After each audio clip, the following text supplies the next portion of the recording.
Lady there? Yeah, actually this one's for you, Bob. When you write the first part of the story and then you basically give part two to somebody else, right. You give them like, okay, this is what's going on. You get in there and try to change things? Well, as a story editor, of course, you're really responsible for the content of the script. And it will depend on the writer. This is the first time where we've, it hasn't been just Larry and me doing a multi-parter as a joint project. But I've been very happy working with Simon so far, unless he really screws up. But of course, his knowledge of the Transformers universe is, huge in and of itself. So I don't have a lot of initial explanation to go through. We've sent him tons of tapes and other materials, and we'll be getting more to study up on.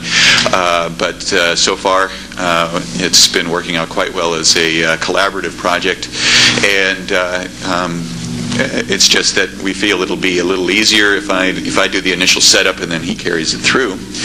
And he has, grandiose schemes for the vision, and then I'll be responsible for cutting that way back so we can actually do it. One thing that I noticed is the second season, which absolutely amazing, the best television I've seen in my entire lifetime. There have been much less standalone episodes. Is that going to be a trend that's going to continue? Yes. They still will pretty much be self-supporting, but we are rather proud of our ability to carry through a larger ongoing story, and we're going to continue to do that. Can you tell us whether or not for sure Inferno and Tarantulas were killed in the last way out? You'll find out. You'll find out. As I've said before, and I might as well repeat here, we never know what the next season is really going to entail and what characters are going to be brought back. So our policy has become kill them all, let Hasbro sort them out. We kill them.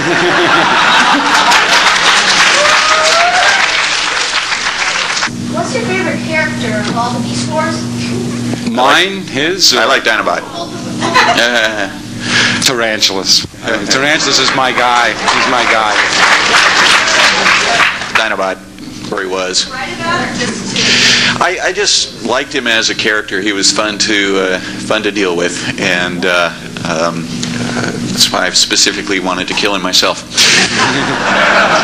When we were doing that, the agenda, I mean, what we've really, you have to give it a little bit of a poetic license. When our characters are entering the Ark, I mean, this is hallowed ground to them. These the characters that are inside the Ark, are literally pretty close to gods. And I think if you were to meet, for instance, George Washington in person, you'd be kind of disappointed to see that you probably could lean on his head. When you're dealing with, entering this kind of majesty, this kind of grandeur, these kind of really, practically godlike characters, I didn't feel that the hull of the kind of large robots was really where we wanted to be. So, let's make these people, let's have Megatron confront a really giant Optimus to give it the real godlike quality and make the ultimate horror of what he ended up doing even more intense.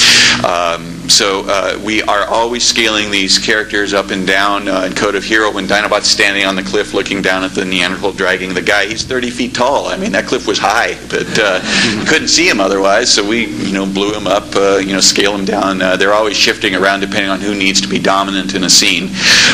So in that particular instance, don't get out your yardstick, feel it from the heart. Their size is a rumor. There's also a certain amount of pre-programming in any protoform. Right. Where they know they kind of have a background history of Cybertron programmed into them, so they come alive as online as full Cybertrons.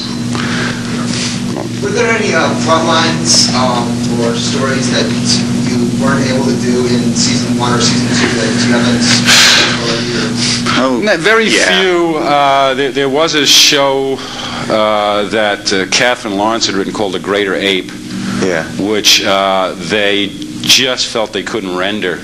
Yeah, it was one of those heart-rending scripts where I'll tell you, the plot was that Optimus gets bonked on the head or something. It was a very cartoon plot, and basically becomes a real gorilla.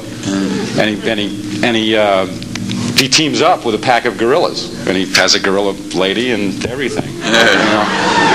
And he's running around as a gorilla. And at the end, Megatron attacks the gorillas trying to get him, and he brings him back, and he shoots the hell out of everybody as usual.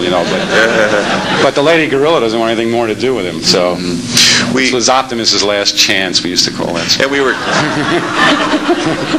we were kicking around an idea that we had, jokingly entitled "Bitch Wars," which was where the females actually, Black Arachnia and Airazor split off and in disgust and formed their own third team for a while. But that one never gelled either. How far back in the process of writing the scripts did the plot line with Tarantulas' secret agent role come up? I'm assuming that Larry always had big plans for Tarantulas. Yeah, I always had a plan that Tarantulas had his own agenda. The fact that he was a Predacon secret police lieutenant, I think Bob and I decided on. When did we need that? When we needed it, I think we decided. Wouldn't it be cool to make him we knew he was secret police mole? Right. We knew he had his own reasons for doing things. I have all Tarantulas' plans in mind. But I know exactly what Tarantulas wants to do, and it has not been revealed yet. But part of it will be revealed in season 3. Obviously, Beast Wars is a pretty mayhem-based show. You can pretty well get away with that with the fact that they're robots, right? But they are human. And I mean, when Scorponok's hand came off on that, he really gave a yowl. I don't know why. I wouldn't build robots with pain circuits if I wanted them to fight for 4 million years, but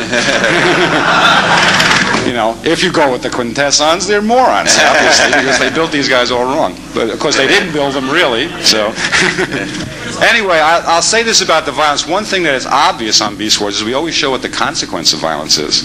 I mean, Dinobot is dead, and he's dead with everybody's, tears falling out of everybody's eyes and stuff. And people get killed, and there's a lot of reference to the fact, what a waste of time this is from the Maximal side, of course.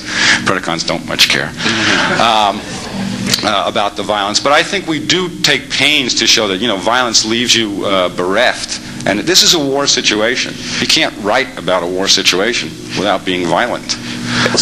He had the golden disk for quite a while, but didn't think the planet was Earth because it had 2 moons. So the golden disk was basically sitting in a corner where Dinobot had thrown it for a long time. Then Dinobot figures out, okay, oops, this is Earth, goes and steals the disk for a while. Megatron gets it back long enough to get some information off of it, but his backup was destroyed, and only Black Arachnia had the information. Now, what Megatron had in his own knowledge was where the Ark was, but not the access codes. That's what Black Arachnia had. She had the access codes, but did not know where the Ark was. So until that time, Megatron had dug down, found the Ark, but couldn't get in because Teletran 1 was still operating. So he had blocked up the tunnel again and went through a lot of rigmarole to get Black Arachnia to go there with Silverbolt, and so he would be able to force her to open it for him. So there was a very nice email about a father who was watching it with his son, and the son would say, well, Dinobot's not really dead. No, he's not dead. No, he's not really dead. And then the kid accepted that he was really dead.